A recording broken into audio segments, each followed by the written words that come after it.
പ്രാവശ്യം നമ്മൾ പച്ചടിയൊക്കെ ഇട്ടത്. അപ്പോൾ ഇപ്രാവശ്യം നമ്മൾ കിച്ചടിയാണ്. അപ്പോൾ ചിലരെന്നോട് ചോദിച്ചിട്ടുണ്ട് പച്ചടിയും കിച്ചടിയും തമ്മിലുള്ള വ്യത്യാസം എന്താണെന്ന്. ശാസ്ത്രീയമായിട്ട് അതിന് പച്ചടിയും കിച്ചടിയും തമ്മിലുള്ള വ്യത്യാസമൊന്നും ആരും കണ്ടുപിടിച്ചിട്ടില്ല. പിന്നെ നമ്മളുടെ പരിമിതമായ അറിവ് വെച്ചിട്ട് നമ്മളൊക്കെ ഓരോ നാടിനും അതിൻ്റേതായ രീതിയിലാണ് ഓരോന്നും പറയുക. ചിലർ കിച്ചടിക്ക് പച്ചടി എന്ന് പറയും. അങ്ങനെ ഓരോ നാടിൻ്റെ ചില പ്രത്യേകതകളുണ്ട്.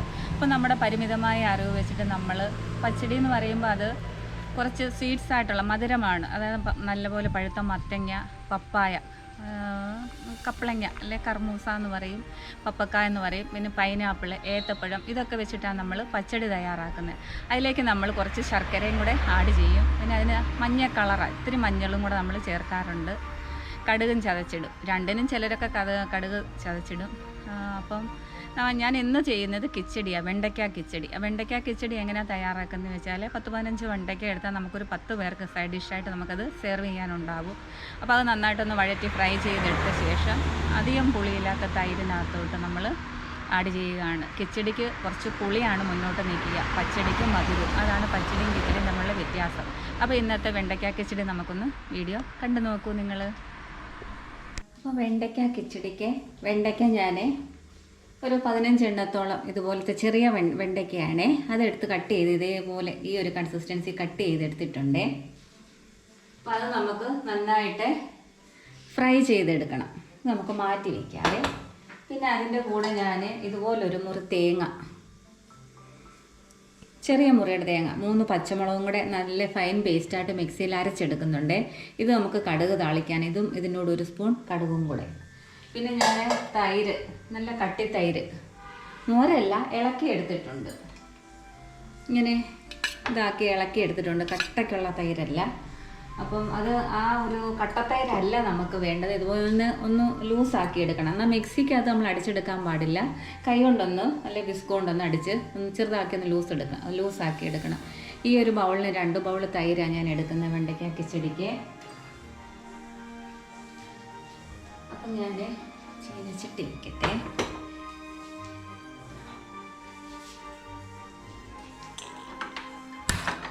ഇരുമ്പ് ചീനച്ചട്ടി എടുത്തിട്ട് നമുക്ക് ഓയിൽ ഒഴിച്ചു കൊടുക്കാവേ. വെളിച്ചെണ്ണയാണ് കേട്ടോ. വെളിച്ചെണ്ണയ്ക്കകത്താണ് നമ്മളിത് ഉണ്ടാക്കേണ്ടത്. എല്ലാത്തിനും നമ്മൾ ഓയിലെന്നല്ലേ പറയുന്നത്, അതുകൊണ്ടാണ് അങ്ങനെ പറഞ്ഞത്. അപ്പോൾ വെളിച്ചെണ്ണ ചൂടാകുമ്പോൾ ഇതിലേക്ക് നമുക്ക് ഈ വെണ്ടയ്ക്ക കട്ട് ചെയ്ത് വെച്ചിരിക്കുന്നത് ഇട്ട് ഫ്രൈ ചെയ്തെടുക്കണം. നന്നായിട്ട് ഫ്രൈ ചെയ്തെടുക്കണം. നമുക്ക് നല്ല ക്രിസ്പി ആയിട്ടൊന്ന് ഒടിയുന്ന രീതിയിൽ തണുത്ത് കഴിയുമ്പോൾ. അപ്പോൾ ഈ തേങ്ങ തിരുമ്മി 3 പച്ചമുളക് പറഞ്ഞാൽ അധികം എരിവുള്ളതല്ല കേട്ടോ. തിരുമ്മി മിക്സി ഞാൻ അരച്ചെടുത്തുകൊണ്ട് വന്നിട്ട് ഈ വെണ്ടയ്ക്ക എണ്ണ ചൂടാകുമ്പോൾ അതിനകത്ത് ഇട്ടിട്ട് പോകാവേ. അപ്പം നമ്മൾ ശ്രദ്ധിക്കണം, ഇട്ടിട്ട് അങ്ങോട്ടും ഇങ്ങോട്ടും പോകുമ്പോഴേ വെണ്ടയ്ക്ക എന്ന് പറയുമ്പം പെട്ടെന്ന് നമുക്ക് ഫ്രൈ ആയി കിട്ടും.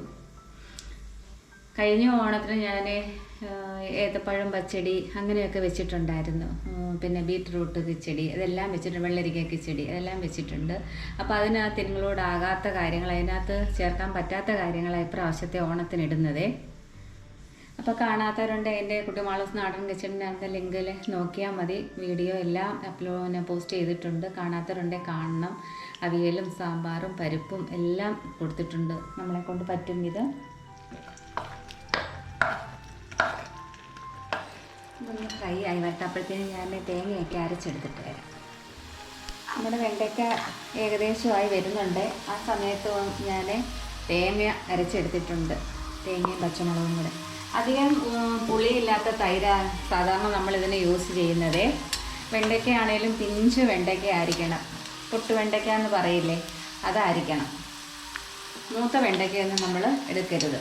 ഇതൊരു 6-7 പേർക്ക് നമ്മുടെ വീട്ടിലെ ഓണത്തിനോ വിഷുവിനോ അല്ലാത്ത ദിവസങ്ങളാണെങ്കിലും ഉണ്ടാക്കുമ്പം കഴിക്കാനുണ്ടാവും, വിളമ്പാനുണ്ടാവും. ഇത് എല്ലാ കാര്യങ്ങളും നമ്മൾ ചെയ്ത് കഴിയുമ്പോൾ, സദ്യക്കൊക്കെ വേണ്ട എല്ലാ കാര്യങ്ങളും നമ്മൾ ചെയ്ത് കഴിയുമ്പോൾ ലാസ്റ്റ് നമുക്ക് പെട്ടെന്ന് തയ്യാറാക്കാൻ പറ്റുന്ന വിഭവമാണ് ഈ കിച്ചടിയും പച്ചടിയും ഒക്കെ. അപ്പോൾ നമുക്കത് കോരിയെടുക്കായിട്ടുണ്ട്. നമുക്കിത് കോരിയെടുക്കാതെ ഇത്രയും മതി, ഒരുപാട് കരിഞ്ഞു പോകാൻ പാടില്ല. 10-20 വെണ്ടയ്ക്ക ഇത് നമുക്കൊന്ന് തണുക്കാൻ വെച്ച് കൊടുത്തിട്ട് നമ്മുടെ അരപ്പൊക്കെ നമുക്ക് ആഡ് ചെയ്യാം. ഇതൊന്ന് നമുക്ക് മാറ്റി കൊടുക്കാവേ. നമുക്കിതിലേക്ക് നമ്മുടെ അരപ്പ് ആഡ് ചെയ്യാം. ചിലർ ഈ തേങ്ങ അരയ്ക്കുന്നത് തൈര് ചേർത്തായിരിക്കും. ഞാൻ അങ്ങനെയല്ല, വെള്ളം ചേർത്ത് തന്നെ അരച്ചത്. പക്ഷേ ഈ ഒരു കൺസിസ്റ്റൻസിയിൽ കിട്ടണം, ലൂസായി പോകാൻ പാടില്ല. തൈര് ചേർത്ത് അരയ്ക്കുന്ന ഞാനിങ്ങനെ കണ്ടിട്ടുണ്ട്, അതുകൊണ്ട് പറഞ്ഞതാണ്. ഞങ്ങളൊക്കെ സാധാരണ ഇങ്ങനെയാണ് ചെയ്യുക.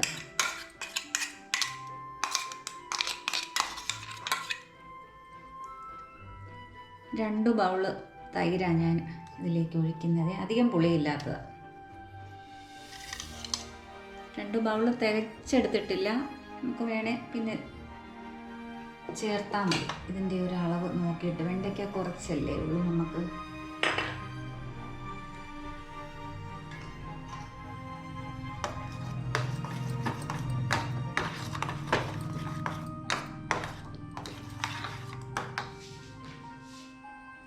ഇതിലേക്ക് നമ്മുടെ വെണ്ടയ്ക്ക ആഡ് ചെയ്യുവാണേ. നല്ല ക്രിസ്പി ആയിട്ട് വെണ്ടയ്ക്ക കിട്ടിയിട്ടുണ്ട്. എത്ര പെട്ടെന്ന് നമ്മൾ വെണ്ടയ്ക്ക കിച്ചടി ആക്കുന്നത്. ഇനി ഒരു കാര്യം നമ്മൾ ചെയ്തില്ല, ഉപ്പ് നമ്മൾ ചേർത്തില്ല. മറന്നിട്ടല്ല, അതിന് എല്ലാ ഇൻഗ്രീഡിയൻസും ഇട്ട് കഴിഞ്ഞിട്ട് മതിയല്ലോ എന്ന് വിചാരിച്ചിട്ട. ഇതിനാവശ്യത്തിനുള്ള ഉപ്പ്.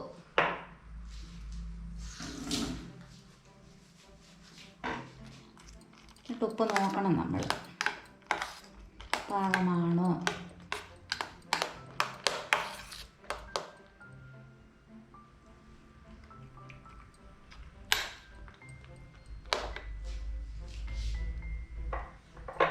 ഒരല്പം കൂടെ വേണേ.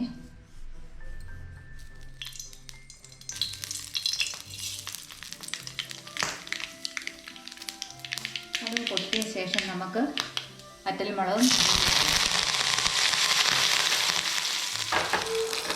അപ്പോൾ നമ്മുടെ വെണ്ടയ്ക്ക കിച്ചടി റെഡി ആയിട്ടുണ്ട്. ഇത് നമുക്ക് അങ്ങോട്ടും ഇങ്ങോട്ടൊക്കെ ഒന്ന് സ്പ്രെഡ് ചെയ്ത് കൊടുക്കാം. കാരണം നമ്മളുടെ അരപ്പൊന്നും നമ്മൾ വേവിക്കുന്നതല്ലല്ലോ. അപ്പോൾ ഈ ചൂടെണ്ണ കടുക് വറുത്തിട്ടുന്നത് അങ്ങോട്ടും ഇതുമൊക്കെ ഒന്ന് സ്പ്രെഡ് ചെയ്ത് കൊടുക്കാം നമുക്ക്.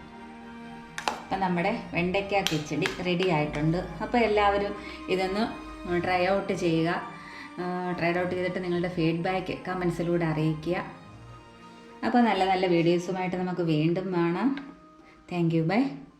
കുട്ടിമാളൂസ് കിച്ചൺ കണ്ട.